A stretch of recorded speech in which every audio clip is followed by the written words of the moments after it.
Животный мир хранит множество секретов, и самые удивительные из них обитают в воде. Океаны и болота – это уникальные экосистемы, где живут необычные и малоизученные существа. Сегодня мы узнаем, кто прячется под толщей воды и чем они нас удивляют. Но прежде прошу подписаться на мой телеграм-канал. Там ежедневно выкладываются интересные посты о животных и не только. Называется канал «С миру по факту», а ссылка будет в описании. В этих зарослях спрятано болото, в котором много лягушек.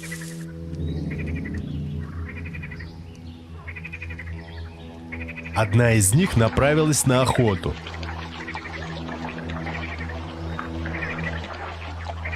Она оперлась на листик и ждет какого-нибудь насекомого. Но это не листик.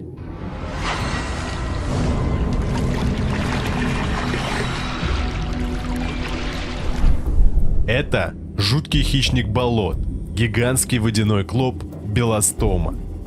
Своим хвотком он протыкает жертву и высасывает внутренности.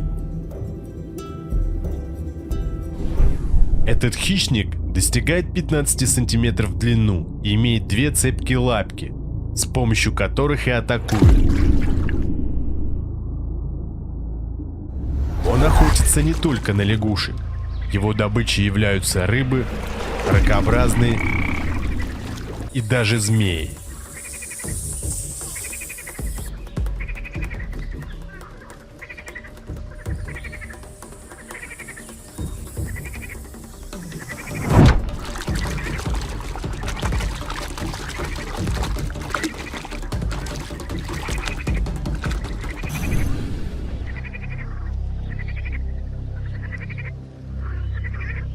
Охотится он из засады, и замерев, он ждет жертву.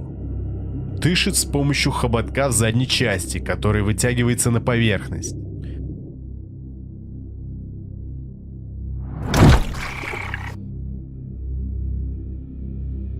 А еще этот клоп умеет летать.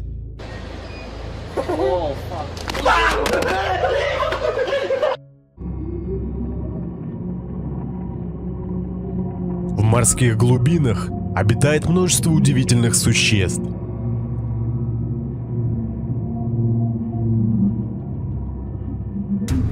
Морской огурец или галатурия – один из таких.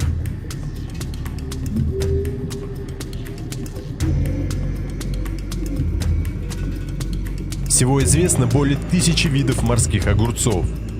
Некоторые из них очень длинные и способны вырастать более 3 метров в длину. У рта галатурий имеются щупальца, с помощью которых они собирают еду с морского дна и отправляют в рот. В какой-то степени они выполняют функцию санитаров моря. Дышит морской огурец с помощью ануса. По соседству с галатурией обитает интересная рыбка-жемчужница. Она маленькая и беззащитная, но очень хитрая. На открытом пространстве, где спрятаться от опасности негде, эта рыбка все же находит себе убежище. Этот морской огурец не имеет щупалец, а пищу всасывает вместе с илом в рот как пылесос. Затем из его ануса выходит отработанный ил. Рыбка-жемчужница посчитал его анус отличным домом.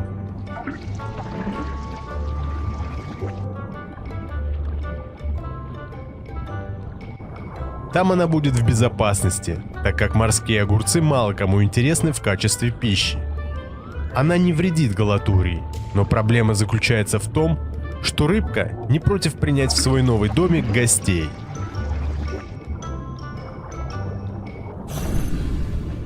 Некоторые виды морских огурцов используют мерзкий способ защиты, который прекрасно отпугивает врагов. Как только их коснется рыбка, из анального отверстия выпускаются свои собственные кишки. Они липкие и противные. Враг, как правило, отступает.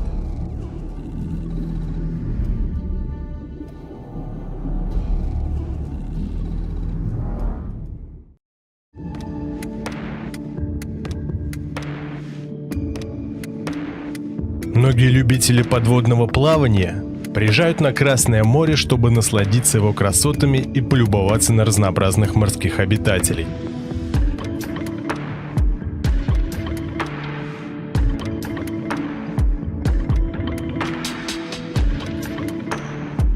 Для них разработано много подводных маршрутов, один из которых проходит через Сату-Грей.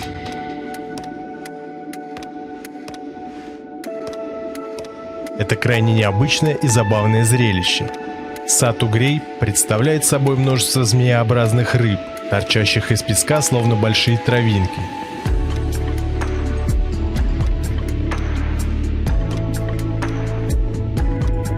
Порой количество таких стебельков может зашкаливать за несколько сотен, и все они медленно покачиваются в такт течению.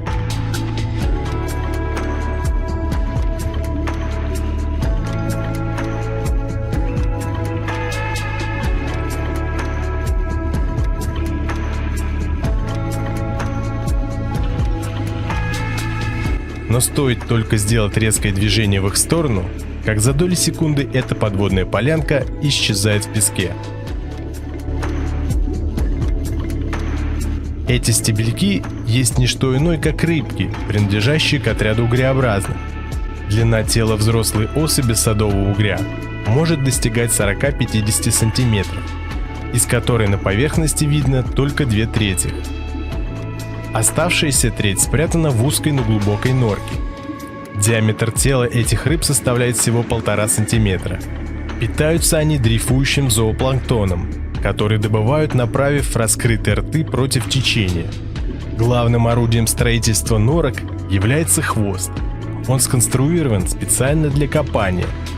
Кожа на хвосте толстая и плотная, поэтому никакие царапины от песчинок им нипочем.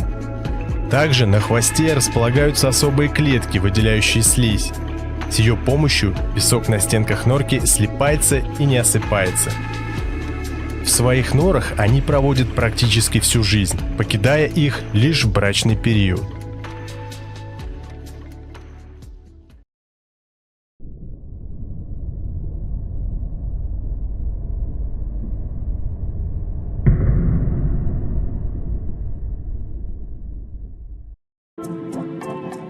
На дне океанов обитает удивительное существо.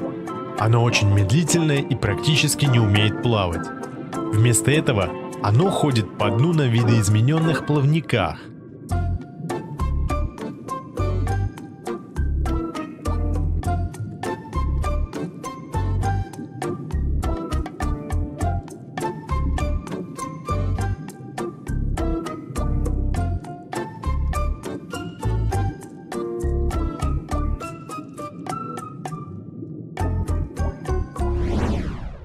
Это рыба. И для рыбы у нее очень странные пропорции тела, чем-то напоминающие лягушку. Ее и назвали рыба-лягушка. У нее очень хороший камуфляж, помогающий слиться с местностью.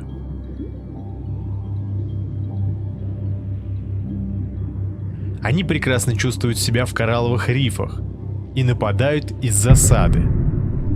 Рыба-лягушка медлительна во всем, кроме атаки.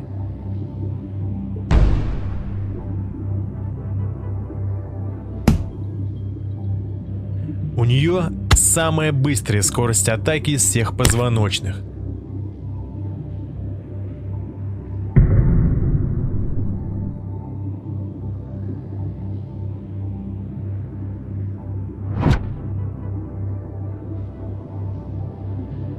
Трудно что-то разглядеть даже в замедленной съемке.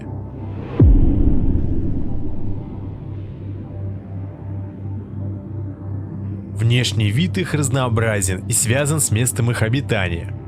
Они умеют подстраиваться под окружающую среду.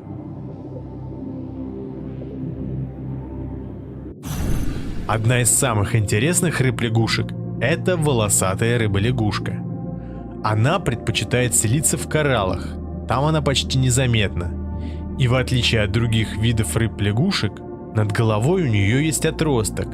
Он дает ей преимущество, так как с помощью него волосатая рыба-лягушка может приманить к себе жертву. Она открывает огромный рот, создавая вакуум, и ближайшая жертва в доли секунды всасывается внутрь.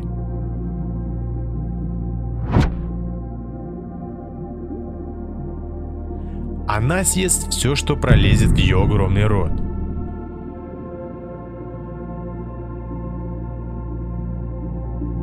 Но такая рыба, как камбала, является проблемой. Я уже говорил, что рыба-лягушка очень медленная, но иногда, чтобы ускориться, она применяет интересную технику. Рыба проглатывает воду и из отверстий сзади выбрасывает ее наружу, создавая реактивную струю, которая заметно увеличивает ее скорость.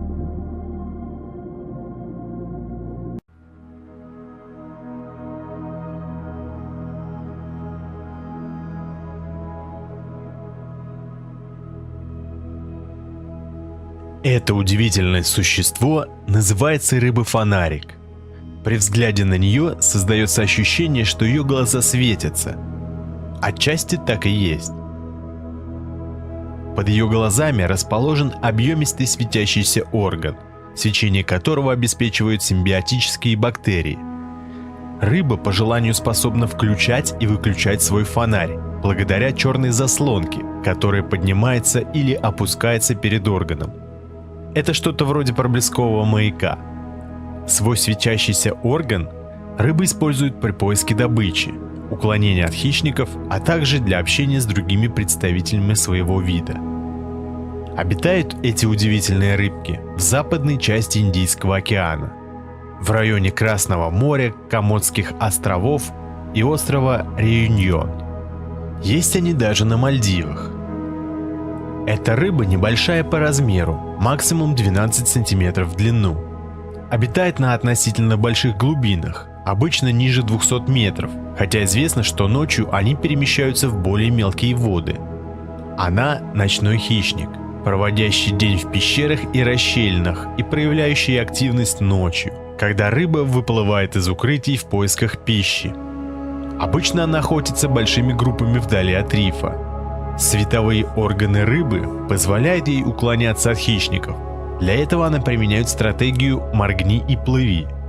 Она медленно плывет в одном направлении с включенным светом, после чего моргнет им и хаотично меняется в другом направлении.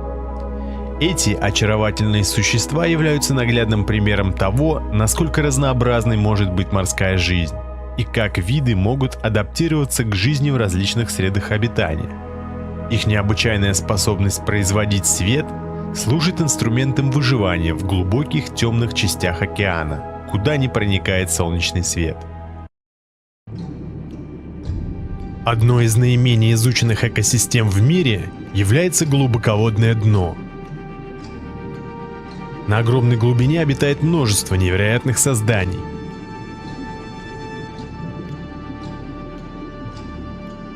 Вот одно из них.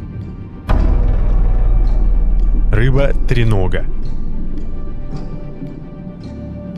Рыбы-треноги обитают на глубине до 6000 метров. Они распространены почти по всему миру и уникально сконструированы для своего образа жизни. Вместо того, чтобы плавать по дну в поисках пищи, эта рыба позволяет своей еде найти себя. Но в отличие от лягушек или подобных рыб, которые полагаются на камуфляж и ловят ничего не подозревающую добычу из засады, рыбам-треногам даже не нужно двигаться во время охоты. Вместо этого они сидят неподвижно на длинных тонких плавниках над морским дном и выхватывают добычу из водной толщи. Они поворачиваются передней частью тела против течения. Это позволяет их предпочтительной добыче, зоопланктону, попадать прямо в пасть. Охотнику не нужно прилагать даже малейших усилий, чтобы поймать еду. Рыбы-треноги получили свое название, потому что они выглядят так, как будто они сидят на треноге. Несмотря на среду обитания, рыбы-треноги достаточно хорошо изучены. Они живут на мелкозернистом песке на глубине, как правило, глубже, чем может проникнуть свет. Эти животные имеют специализированные приспособления, называемых лучами. Лучи длиннее самой рыбы и свисают с плавника, когда рыба плавает. Лучи имеют специальную конструкцию. У них даже есть подушечки, которые защищают лучи во время контакта с морским дном. У рыб-треног очень маленький плавательный пузырь. Это важно из-за давления на глубине. Плавательный пузырь – это газонаполненный орган, который помогает рыбам поддерживать нейтральную плавучесть, благодаря чему они не тонут и не поднимаются в толще воды бесконтрольно.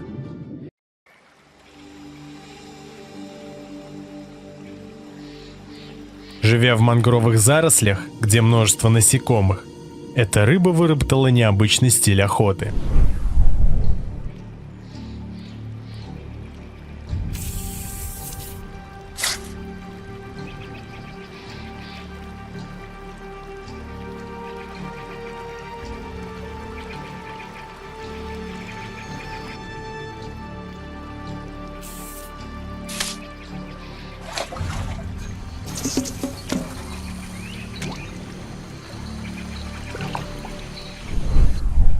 Для стрельбы рыба-брызгун замирает у поверхности воды прямо под жертвой, вверх головой, и резким движением жаберных крышек направляет воду по продольной бороздке на небе, тонкой струйкой. Эта рыба – меткий стрелок и почти всегда попадает в цель.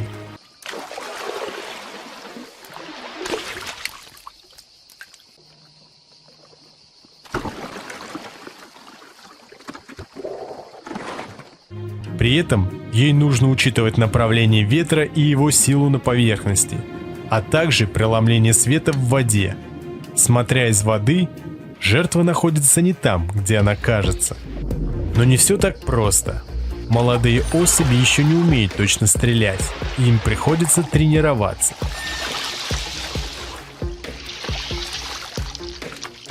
Сотни выстрелов не достигают цели, но вскоре брызгун научится попадать.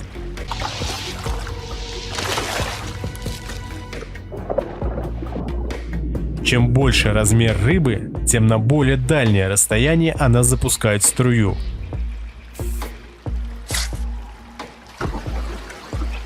Брызгун может сбить насекомое на расстоянии более метра от него.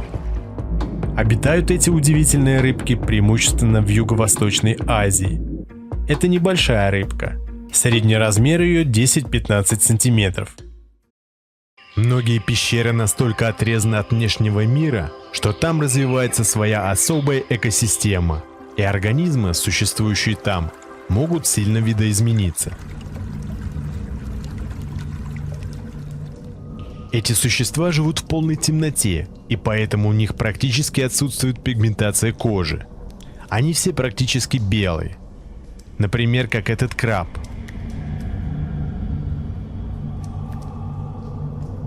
Или саламандра. Это уникальные животные, так как их встретить можно лишь в нескольких пещерах. Саламандра абсолютно слепа и охотится, опираясь на слух, обоняние и на малейшие колебания воды. Пищи в таких местах мало, и саламандра может обходиться без нее несколько месяцев. Но если что-то вкусное попадет, упускать это нельзя. Она чувствует себя здесь в безопасности. Единственным для нее врагом является солнечный свет. Если она на него попадет, то он буквально сожжет ее чувствительную кожу.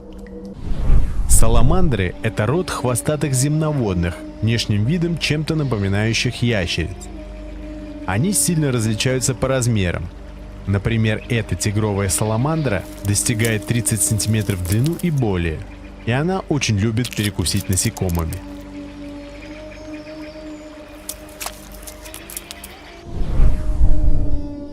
А это одна из самых необычных саламандр – саламандра аксолотль, названная в честь бога ацтеков. Выглядит она по-королевски. В отличие от других саламандр, саламандра аксолотль никогда не выходит на сушу. Ее роскошная прическа не что иное, как своеобразные жабры, которые вытягивают кислород из воды. Также у нее имеются легкие, чтобы она могла глотать воздух с поверхности воды, если кислорода в воде будет недостаточно. Но самое интересное и необычное – это гигантская саламандра. Эти исполины способны вырастать до 150 см в длину и весить до 35 кг. Они очень редки, встретить их большая удача. Гигантские саламандры отличаются плохим зрением. Для определения положения в пространстве и положения других объектов они полагаются на другие органы чувств. Обмен веществ этих саламандр замедленный. Они могут неделями обходиться без пищи. Глубины Мирового океана изучены меньше, чем поверхность Луны. Мировой океан покрывает 70% земной поверхности и простирается вглубь до 11 километров, в самой глубокой его точке. Понятно, что такой объем изучить невозможно. И то, что скрыто в глубине океанов, увидеть очень сложно. Лишь специальные глубоководные аппараты способны погружаться на километры вглубь. Погружаясь, попадаешь будто на другую планету, потому что здесь живут странные и загадочные существа. Например, как этот сельдяной король. Он настоящий гигант. Его длина 10 метров. Он почти всегда находится в вертикальном состоянии. Обитает на глубине 500 метров, но иногда появляется у поверхности и попадается рыбакам.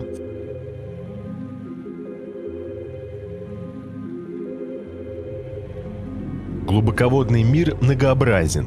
Раньше думали, что на глубине при огромном давлении и отсутствии солнечного света жизни нет. Но теперь ученые знают, что это обширный мир для исследований, и предстоит сделать еще множество открытий. Это глубоководная ракообразная цистисома. Она прозрачная как стекло, ее практически невозможно заметить в глубине. У нее огромные глаза, позволяющие видеть в темноте.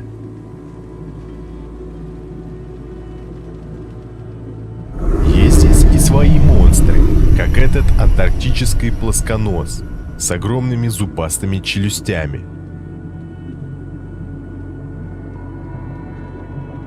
Или глубоководный удильщик с отростками на плавниках. Издалека он напоминает люстру. Местные хищники очень терпеливы.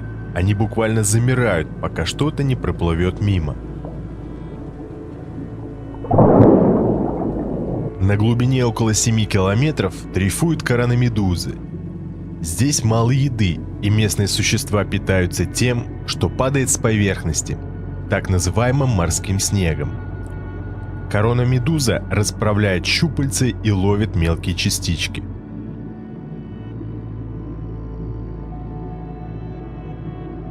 На глубоководном морском дне, примерно на километровой глубине, обитают химеры, родственники акулы. Они движутся медленно, впрочем, как и все на глубине, так они экономят энергию. На глубине тоже есть свои коралловые рифы, их формирует лофелия. Местные рифы лишены цвета, как и многие другие организмы, обитающие в полной темноте. Если рассмотреть эти кораллы поближе, то можно увидеть, что они живые. Стрекательные щупальца хватают все, что им попадается. Кадры будто из фантастического фильма про другую планету. Но это реальность. Здесь же живет многощетинковый червь.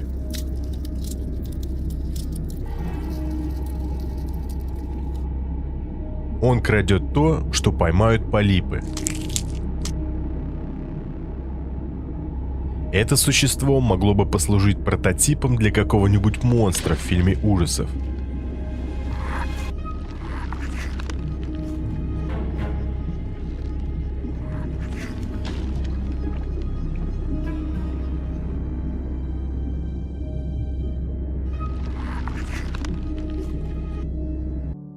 Как видите, глубоководный мир полон занимательных существ. И сколько человечеству предстоит сделать открытий, изучая его. Вот бы все ресурсы, которые человек тратит на войны, направить на изучение океана, космоса и других планет. Чего бы мы могли тогда достичь?